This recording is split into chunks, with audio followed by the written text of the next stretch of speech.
हमारे आसपास की दुनिया में देखिए हर तरफ धातु की चीजें हैं। हमारे फोन के फ्रेम से लेकर गाड़ियों के इंजन तक।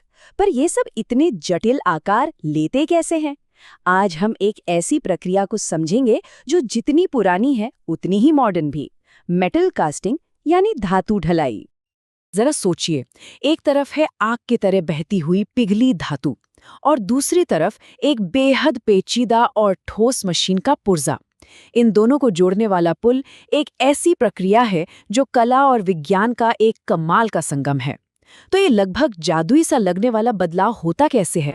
तो चलिए इसे आसान भाषा में समझते हैं। ढलाई का जो मूल आइडिया है ना, वो बहुत सीधा है। जिस आकार की चीज चाहिए उसी आकार की एक खोखली जगह बनाओ। इसे सांचा कहते हैं। फिर उसमें खौलती हुई पिघली हुई धातु भर दो और उसे ठंडा होने दो। जब वो जम जाए तो बस हमारी धातु की वस्तु तैयार है। रेत ढलाई, जो कि सबसे आम तरीकों में से एक है, उसमें ये 5 मुख्य पड़ाव होते हैं।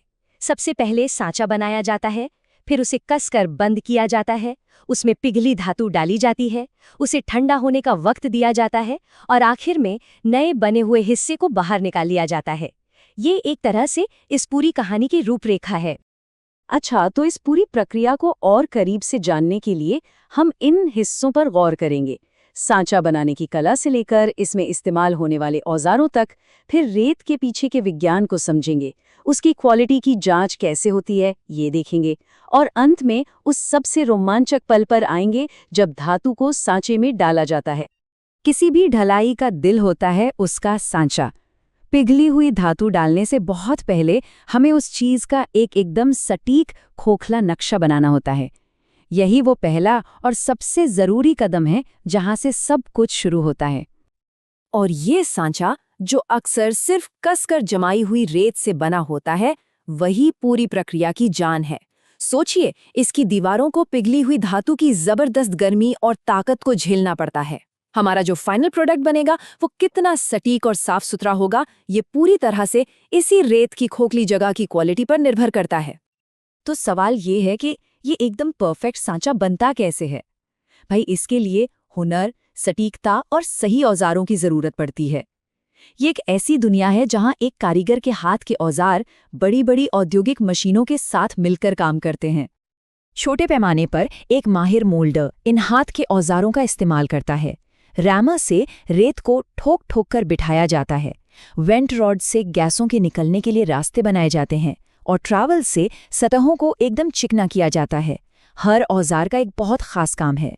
सच कहूं तो ये रेत में मूर्ति कला करने जैसा है, जहां हर एक स्पर्श की अपनी अहमियत होती है।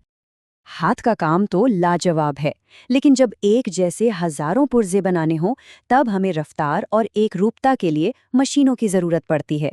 और यहीं पर फाउंड्री का असली औद्योगिक रूप सामने आता है। ये मशीनें रेत को पैक करने के लिए जबरदस्त ताकत का इस्तेमाल करती हैं।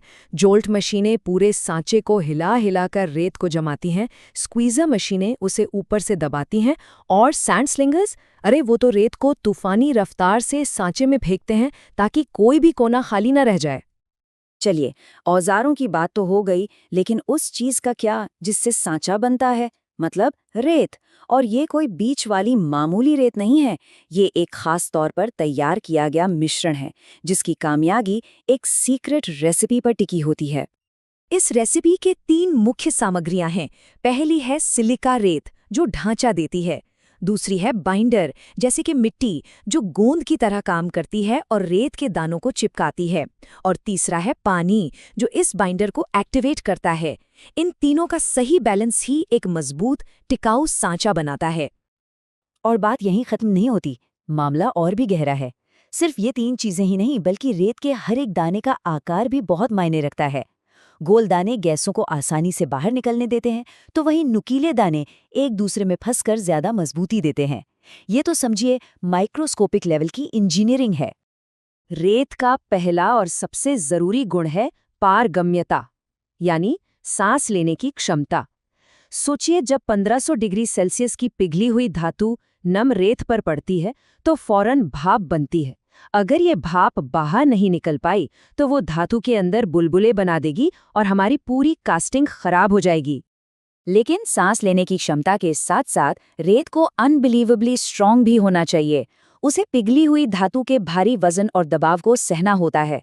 जब तक धातु जम ना जाए उसे अपना आकार बनाए रखना होता है, बिना टूटे या बिखरे।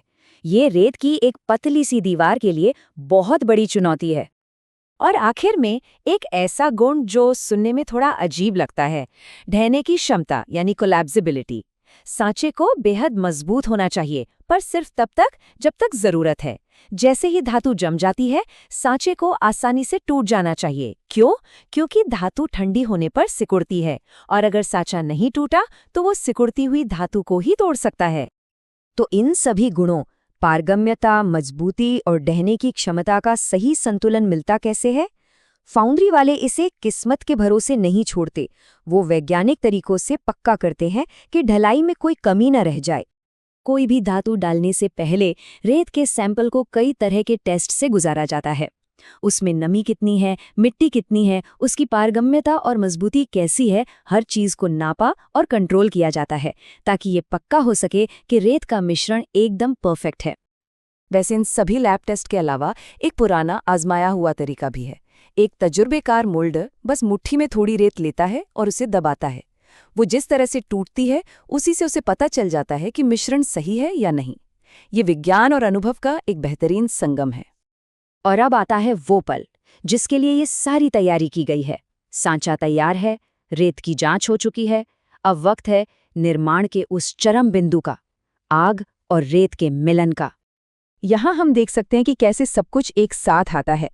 एक तरफ रेत तैयार हो रही है और सांचे बन रहे हैं, दूसरी तरफ भट्टियों में धातु को पिघलाया जा रहा है, और ये सारी प्रक्रियाएं आकर एक जगह मिलती हैं, ढलाई पर, जहां पिघली हुई धातु को सांचे में उड़ेला जाता है। धातु के ठंडा होकर ठोस हो जाने के बाद वो ड्रामेटिक मोमेंट आता है, खुलासा। कास्टिंग शेकआउट नाम की एक प्रक्रिया में रेत के सांचे को जोर से तोड़ा जाता है और अंदर छुपी हुई नई नवेली धातु की चीज पहली बार दुनिया के सामने आती है। ये एक अविश्वसनीय बदलाव है। जो थोड़ी देर पहले तक सिर्फ रेत का एक ढेर और एक चमकता हुआ तरल था, वो अब एक मजबूत, सटीक और काम का पुर्जा बन चुका है, जो हमारी दुनिया को चलाने वाली मशीनों में अपनी जगह लेने के लिए पूरी तरह से तैयार है। तो अगली बार जब कोई धातु का हैंडल पकड़ें या किसी इंजन को देखें तो एक पल के लिए जरूर रुकिएगा। शायद तब उन रेत के कणों के बारे में सोचें जिन्होंने उसे आकार दिया, उस आग के बारे में जिसने उसे बनाया, और उस छिपी हुई कहानी के बारे में जो हर धातु की चीज अपने अंदर समेटे हुए है।